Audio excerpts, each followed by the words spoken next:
Here we have the Z1 TurboForce 3-inch from TD, and we will be installing it in 2010 Z1.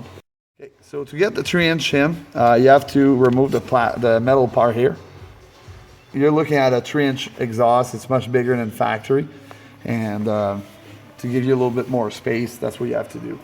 And the muffler comes with its own protection here, so the snow doesn't get in the sled. So we'll ask Jason to install it. So Jason, please put the muffler in. Show people how hard it is.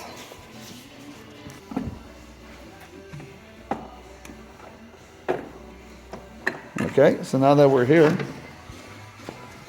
well, you already did it.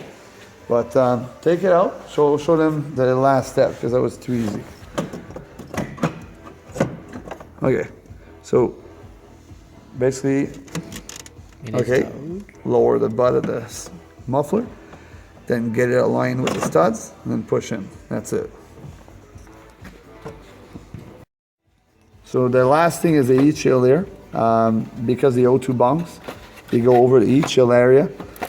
You'll want to trim the heat shield so you have access to your bunks here. So here we're going to drill a little hole, and we can rivet it to the pan to make it a tighter fit. And also you can adjust here to give you extra clearance. As you can see, plenty clearance. Plenty clearance in the back here.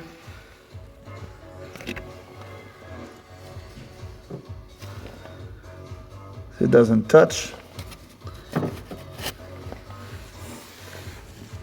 Doesn't touch here either. There's about 1/8 to 1/4.